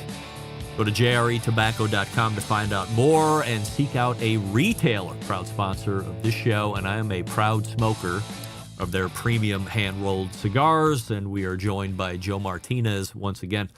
Joe, when we talk about menu and menu selection, it's always a conversation I love to have with folks when they're getting ready to open or they have just opened, as we get to learn the nuts and bolts of them getting from start to open, right? And the refrain is always, your ego says, make everything because you need to show off to people that you are the pitmaster. But the business says, really keep it tight and focus on a few things and do them spectacularly. Easy for me to say or easier to fall into the, I want to show everybody what I can do? Well, I think that, both of your statements, play a factor in any business. You want to start a business, but like you said, Greg, it's better to just do a few things, a handful of things, and be great at them, and you can get a lot of people's attention. And then maybe down the road when you open up a brick and mortar, and then spread your wings and bring in, all these extra proteins and sides, et cetera. But I think both of your statements, they play a factor in any business. You want to open up and put your best foot forward and, hey, look at me, this is what I can do. And again, I don't have any regrets of anything that happened. I accomplished a lot. I wasn't expecting to be on Texas Monthly's top 25 new barbecue joints, and that's something that we accomplished. And I'm very proud of that. I haven't lost my passion for barbecue. Earlier you made a statement that, hey, on the outside looking in, everything looked great. Mm-hmm. And as an owner of a business, Greg, I don't want to be that guy that I want people to feel sorry for me because I'm slow, etc. I could have put out a sympathy post, and I'm sure it would have rejuvenated the business for a little while. But I just didn't want that. I didn't want to be that business that is out there crying for help. And I just wanted it to come naturally. But again, things happen for a reason. And if I had to do it all over again, obviously things would be different, but I don't plan on doing this again, and I know I mentioned earlier that I wouldn't start in a food truck, but you take a look at, some of your top barbecue places in Texas, Valentina's that recently shut down, they started in a food truck. Evie Mae's Barbecue in Lubbock, Texas, they started in a food truck. Franklin Barbecue, started in a food truck. A trailer, I could probably fit Franklin's original trailer, 2 of them inside my current trailer, and but I don't think he was doing all the sides and all the meats that I was doing. He did what you mentioned earlier, just go in there with a handful of items and be good at it. When you if you moved Smokin' Joe's Pit Barbecue, not even moved it, but if you lived in one of the more well-known barbecue cities, do you think that you are just as successful as you were in El Paso, but you would have had consistency at being successful? Yes. Then I would have been able to open up more days, Greg. We tried opening more days, tried opening up Sundays, try to do barbacoa on Sundays, smoked barbacoa, which are beef cheeks for those of you guys that don't know. It's a very popular food in El Paso. Barbacoa is something that you eat on Sundays here in El Paso. It's not smoked the way we would make it, but I wanted to bring that into El Paso, and again, it was okay, but not great. Not everybody. I didn't want to again have people feel sorry for me, but there were people that were noticing that they could tell that I was struggling. And one friend that he's just a social media friend, like a lot of our friends are these days, right? He's a millionaire, runs a successful trucking company. He reached out to me and sent me a message, Joe. He's like, "Hey man, if you want to talk, I'll I'd love to talk to you and help you out as much as I possibly can." So we got to talking, and we talked for a good hour. And he says, "Joe, talk to me about your financials. Where are you at? What were you? How was your financials before you started? Where are you at now?" He's like, "Joe, why did you open up your food truck?" He flat out told me, "Why did you open up your food truck if you were doing so well? Just doing YouTube alone." And I don't mind sharing numbers with anybody, Greg. I think that I'm pretty an open book with you. I was making upwards of $15,000 a month on YouTube alone, just YouTube. Okay. And I had a corporate job. So, but it got to the point where I was making more money on YouTube than I was at my corporate job. So I left my corporate job to do YouTube. But I also left it to open up a food truck. And because the food truck was taking so much of my time, YouTube kind of took the back burner a little bit. And, still making money on YouTube. I still am making money today. It's just not like it was before. So, when this gentleman that was helping me out, told me that, I really got to thinking, it's like, why am I doing that? Why am I killing myself? All these long hours of cooking barbecue. Why am I doing this? And I think I'm just passionate about it. That's why I wanted to do it. That's the answer. I was just passionate about it. All right, let's dig into that answer a little bit more. I'm no Dr. Phil. Are you saying you're passionate about it and you were busting your ass because you really didn't want to fail? Or in reality, did you not want to tell people you were going to fail? No, I didn't. Failure was not an option for me going in. I was really passionate. I wanted to make it work.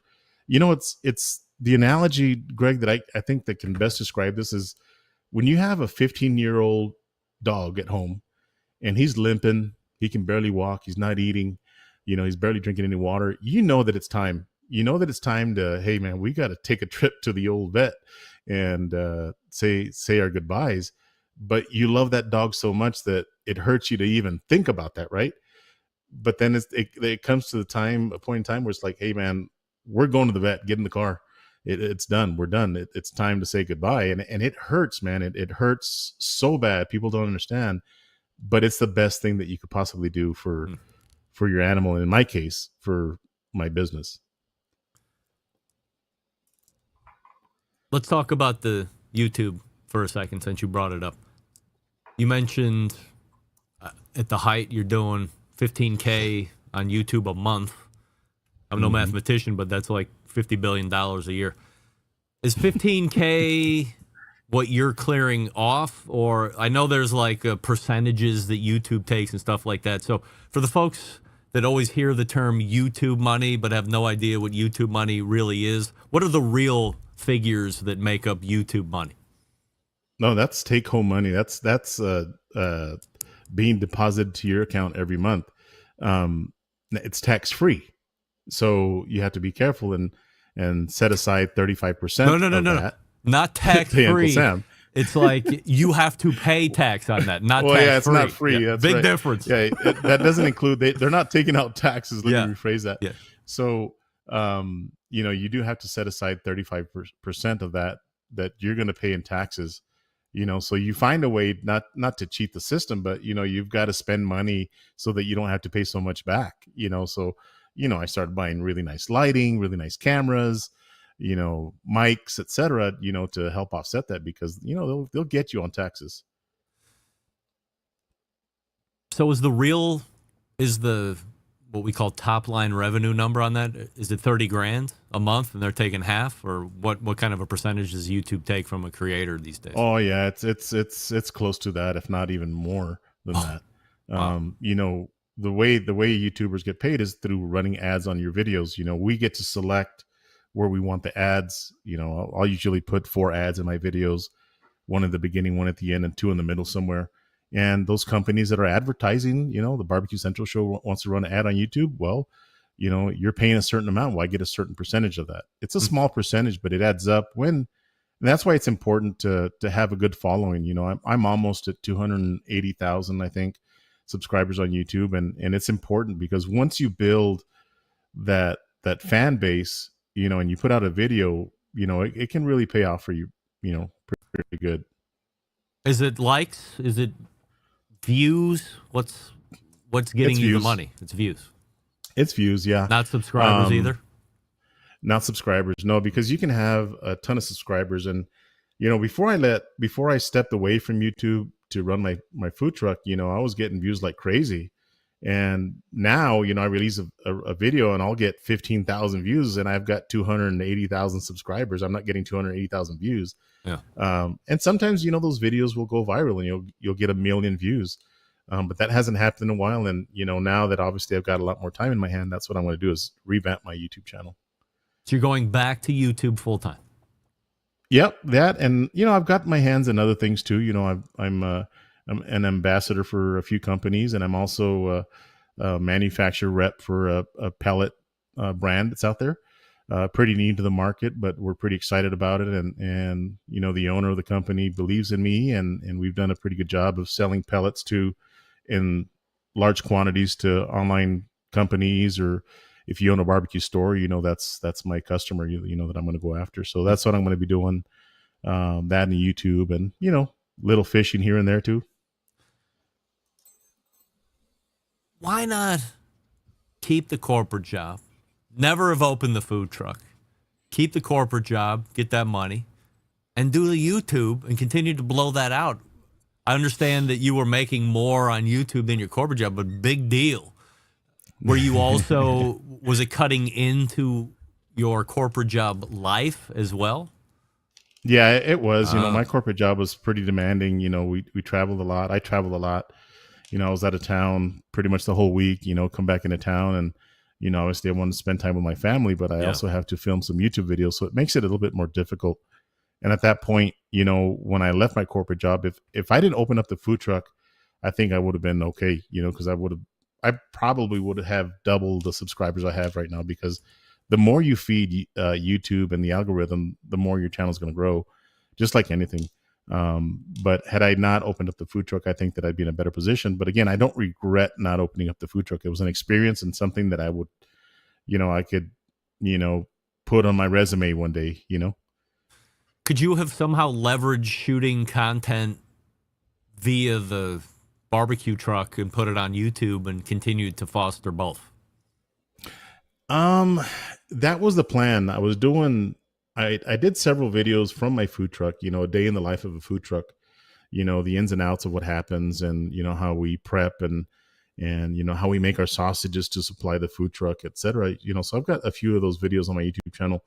And, the plan was to do that, but because it got so slow, towards the end, it was just my brother and myself running the food truck. We didn't have any more employees. It was just us two. Mm-hmm. And I couldn't hire anybody because the business just wasn't there.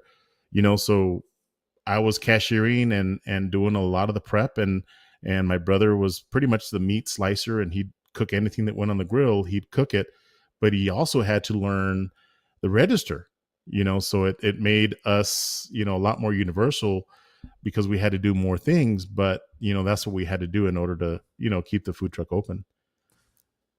You gonna cater for people that call you and say, "Hey Joe, could you do a little cater for me? Because you got that big ass pit."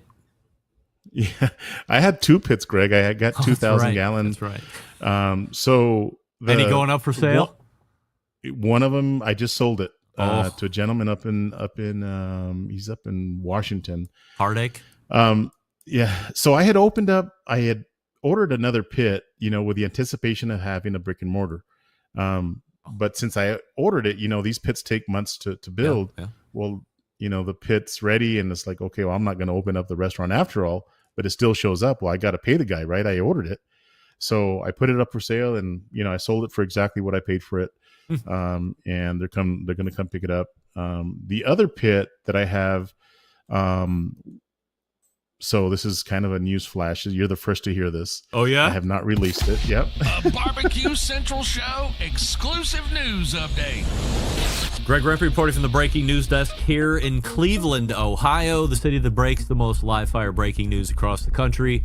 Nay, the globe. And we go to El Paso, Texas, where Joe Martinez files this report. Yeah, so hopefully here within the next couple of weeks, if we can get the point of sale up and everything, my brother will be opening up the food truck, and he'll be running the exact same menu that I was running before. He's going to give it. Yep. He's gonna. Wait a second. Yeah. Wait a second. Yeah. So you're not shutting down after all? No, for it's Christ's his. sake! You give me 15 minutes to tell me you're back open again? No. I have nothing to do with it. I smell something is afoot here. No. You think you can hoodwink me, Joe? This is outlandish. Can't wait until the No, embedded correspondents get on next month. This is the lead question. Unbelievable. No, it's 100% on him. Different name. He might change the menu up a little bit, but he's going to run some of the same recipes that I was running. It's going to be Sun City Barbecue. That's the name of it. Why is he doing this? It failed. You've proven it out. And El Paso doesn't want barbecue. What is he doing? I wish he's full of piss and vinegar right now, so he's going to run with it and see what he can do with Piss and vinegar and no brains? Yeah. Did he watch you? Are you gonna be his pit boss now instead of him being your pit boss? No. Oh my God, this is mind blowing. I can't believe you should have never said this. I can't. This is taking the show into a whole different turn. Does he live in? He lives in El Paso, right? Yeah. Yep. Yep. You'll have him on your show next. How old is this guy? So my brother is 48. Yeah. How old are you? So I'm 51. All right. So a few years younger, so he's he was my pit master, Greg. And, he knows how to trim briskets. He knows how to cook them from start to finish, ribs, everything. He knows how to do it all by himself. So I think, and I don't think that he needs the revenue that I needed to survive. So he's got to sell more than 2 briskets, Joe. Yeah, he's going to. He's got to. So I'm gonna help him along the way. You'll see some of my posts trying to help him out. But yeah, that's the plan. That's the plan. He wants to. Did you say, hey, what's his name? Martin. You say, hey, Martin, did you watch your older brother already go through this? And what are we doing here? I mean, wow, this is unbelievable. I can't believe this. Yeah. You better make sure you get Martin my contact info, because we got to have it out before. When is he supposed to open? As soon as the point of sale system is up, we're on the phone with Toast, and we have an appointment with them tomorrow, and everything hopefully gets set up by tomorrow, and maybe in a week or so. Good news. I have an open segment next week. We're going to have Martin on, Martin Martinez. I mean, how crazy is that? We got to have him on. We got to talk him out of this. This is like, does he marry? Does he have kids? None of that. Single guy? He's single guy. No side piece somewhere that he's got to contend with or anything like this? Illegitimates running around that are going to show up? Nothing like that? Nope. None of that. Wow. So, yeah. Wow. Well, I mean, I thought I got a good breaking news story from Rasheed Phillips a couple weeks ago, but this one takes the cake. Anything else, Joe, before I cut you loose tonight? No, I just wanted to, take the opportunity to thank my customers that supported me for those 2 years that we were open. And again, no regrets here. And again, if anybody has any questions on, things to do and not to do, obviously, when it comes to a barbecue food truck, get a hold of me. I'll definitely help you out. I certainly appreciate all the insight, all the candor, all the honesty. You've never held back figures or points of thought or anything like that. So from a host perspective, I certainly appreciate it. Wish it would be ending in a different way. Certainly didn't want to see this. I don't know if I expected it or not, but I'm certainly sad to see it. But if this makes the best sense for you, then it makes the best sense for me, and I fully support it. So we'll be looking for the revamped YouTube, and make sure you get me Martin's number ASAFP so we can avert a disaster as it might be coming down the pike in blazing fashion. Joe, always appreciate the time. Thanks so much for doing it. Thank you, Greg. Appreciate it. You got it.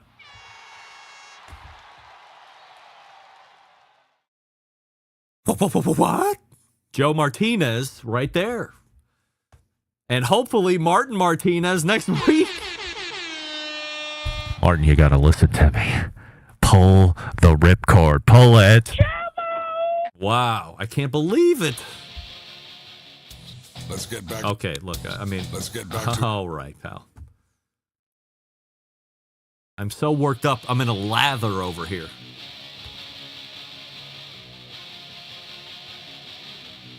We almost made it through the show without any type of controversy. And then Joe Martinez, the grenade thrower, shows up. Ping! What? There's not enough business. El Paso hates Texas barbecue. I'm selling 2 briskets a day. I had to quit. Not viable. Weather sucks. Food truck sucks. By the way, my brother's going to take over the business.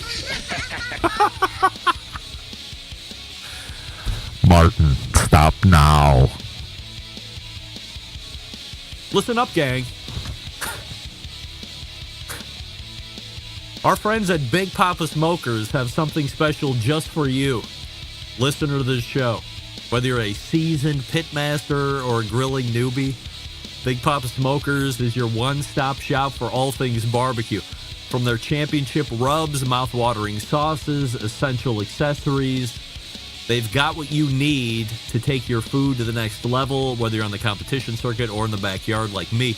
Here's the cherry on top. Listeners of the Barbecue Central show experiencing a great deal when you use promo code REMPE, R-E-M-P-E, at checkout. That's R-E-M-P-E. Get $10 off your next $50 purchase of rubs, sauces, or accessories. Imagine the possibilities. Evaluating your ribs with Big Papa's Sweet Money, or Big Papa's Desert Gold on your chicken or veggies, or better yet, pick up Big Papa's Double Secret and put it on your steak and be wowed. Head on over to BigPapaSmokers.com and start shopping today. Don't forget to use promo code REMPE at checkout to claim your $10 off your next order of $50 or more. Also, don't forget to check out Big Papa's full line of recipes at cookingwithbigpapa.com. And, of course, follow them on social media for amazing recipes. Guy the Cooking Sam weighing in. Joe's real name is Martin. Yeah. Of course it is. Joe Martin Martinez. Of course it is. The mayor of El Paso. Wow.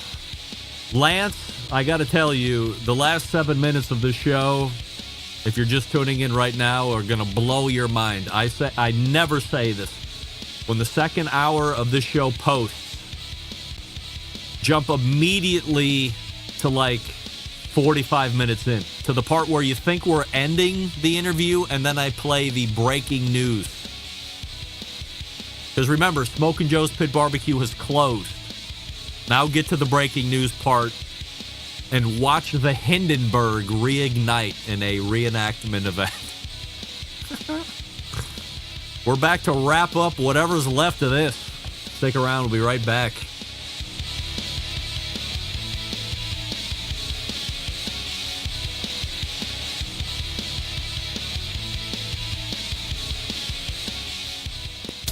Let's get back to a guy who has more experience giving you his opinion than he actually has cooking. Once again, here's your host, Greg Rempe.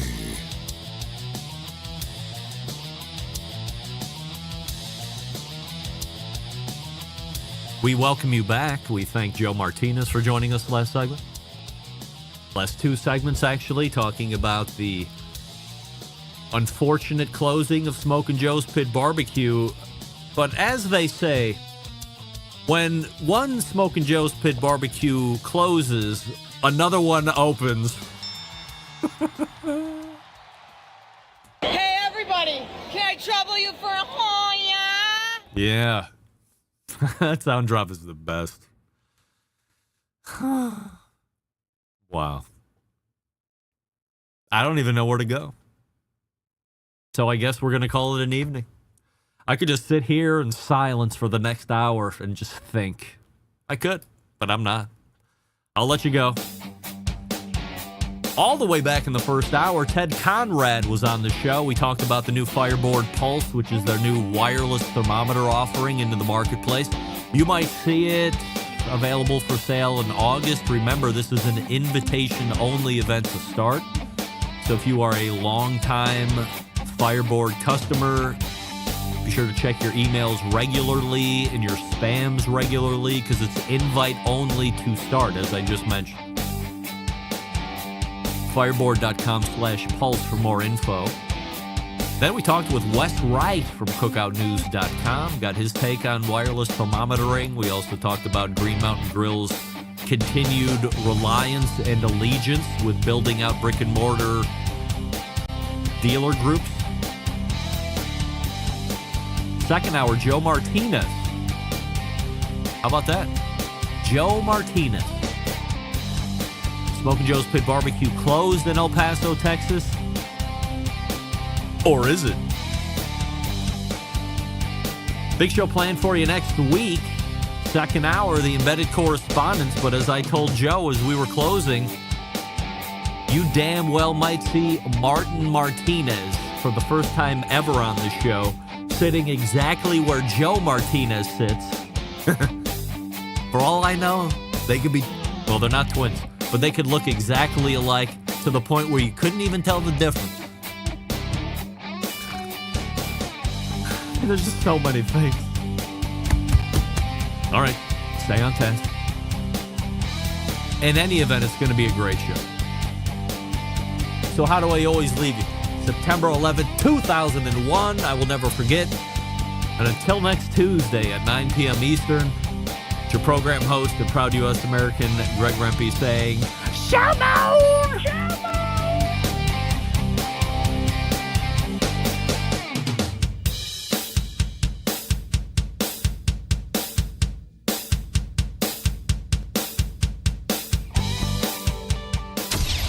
What's up? This is JM, host of the Celebrity Grill podcast on iTunes, and you're listening to the Barbecue Central Radio Network. All barbecue and grilling, all the time.